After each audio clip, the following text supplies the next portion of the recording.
Welcome, yogis. We do another chakra this week. My favorite is Anahata, the heart chakra.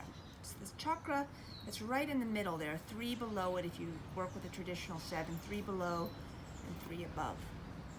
So the heart has this wonderful ability to blend the energy of the lower with the higher, and this feeling of, it engenders compassion.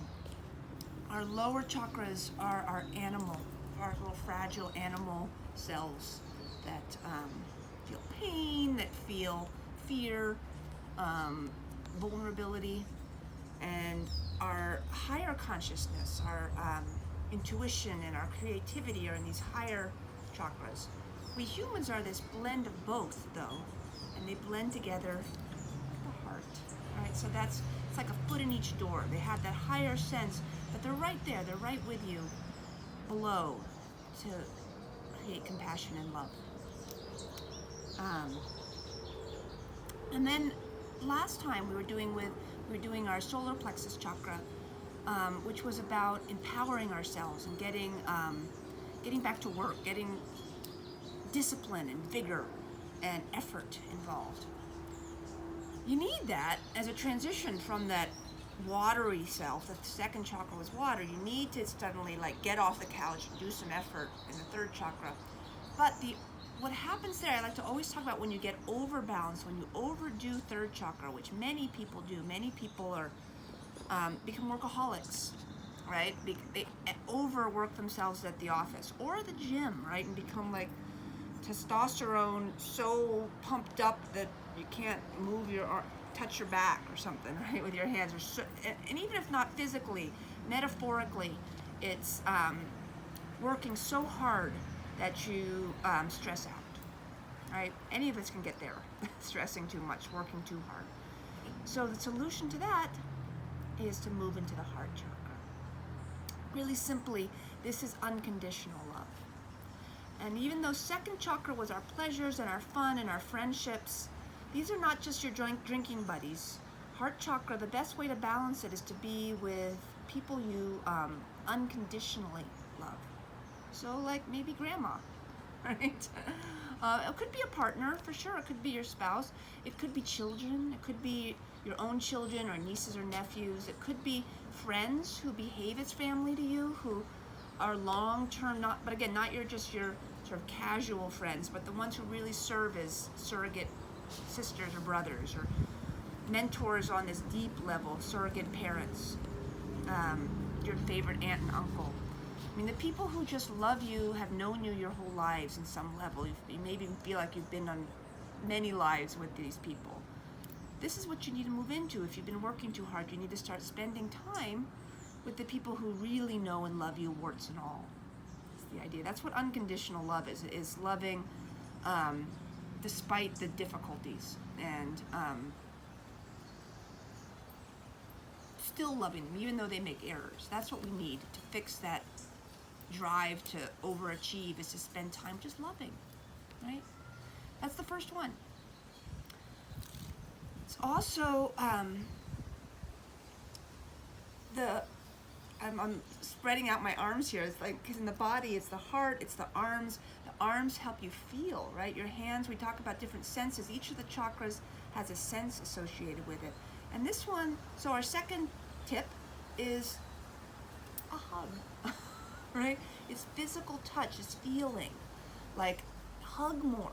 Literally just go and hug anybody for longer times will make you feel good. If you have no one to hug yourself. Actually, it does a lot for your endorphins to just give yourself a little pat on the back type feeling. Rub your shoulders, rub your arms. You get a massage. Massage is really good to balance this heart chakra, fourth chakra. So anything physical, feeling your skin, wearing nice, cozy bathrobes that are fun and make you feel good and comfortable and loved. Forgot to mention, unconditional love can be your pets too. Pet your cats and your dogs and feel that love and warmth. So those are 2 things there for the heart chakra. In addition to having the different senses, they each have an element. And the last one was fire, the second one was water, the first one was earth. And for heart chakra, it's air. And it's interesting that our literal physical heart is surrounded by the two lungs, right? And the whole cardiovascular process is intimately connected. You can't have like the heart function without the lungs and vice versa. It's a process. So air, breathing, it's the key to life. I love that. It's the heart, the center of all life is our breathing. It's our beating heart. And sometimes when you're working too hard, your 2/3 chakra, stop and just start to breathe, nice and slow. When you're working too hard at the gym, you start panting, right? That's you're running so hard you pant. Slow it down. Take some real breaths. Take in full oxygen, full exhales. This is our third way to balance the heart. It's just breathing. All kinds of different ways you can breathe. You can get involved with the air chakra by things like going out onto top of a mountain and feel your breath there where the air's thinner, right? Or somewhere where there's like a big field where the wind is like you're in a wind tunnel, right? And enjoy air, get the breeze. That'll get the air going and the heart chakra going. So that's this chakra. There's 3. And then for the 4th way to balance the chakra, I like to always give you other correspondences that relate to it. So with crystals or colors, green is the color.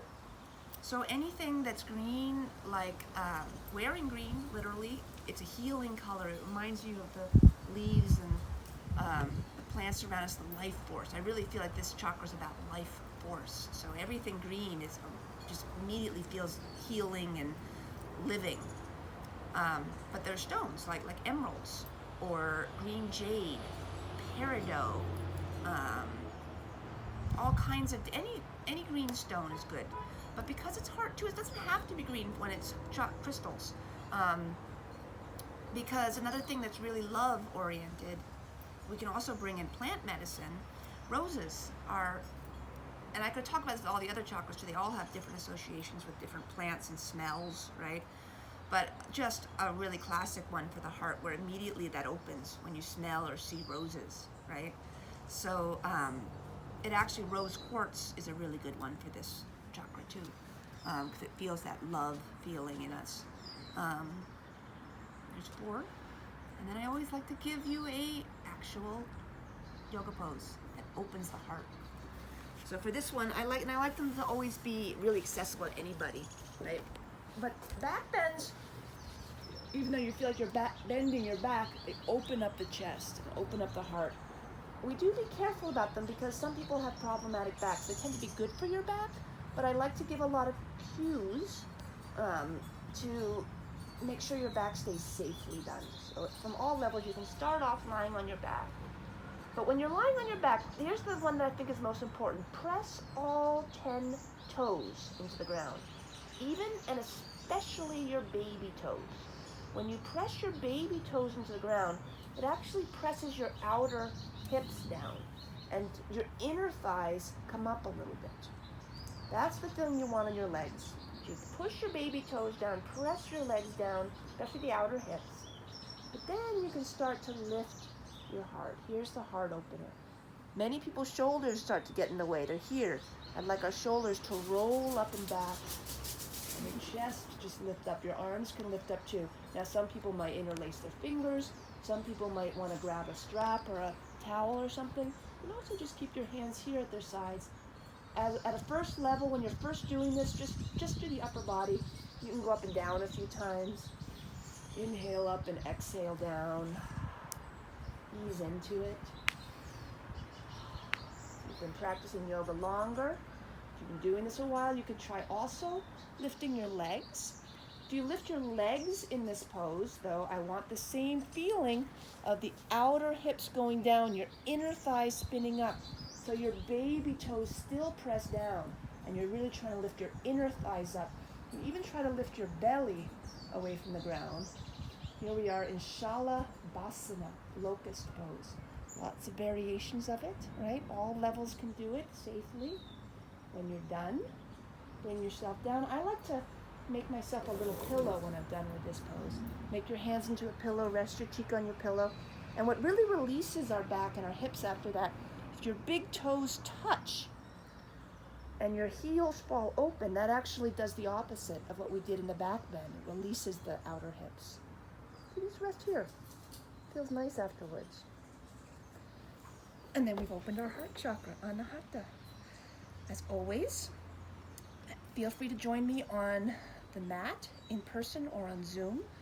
My deck classes in Topanga in May and June are Tuesdays and Thursday evenings, Tuesdays at 6, Thursdays at 6:30, and Saturday mornings, 10 a.m. So if you want to do some chakra yoga with me, I'd love to meet you and love to have you join.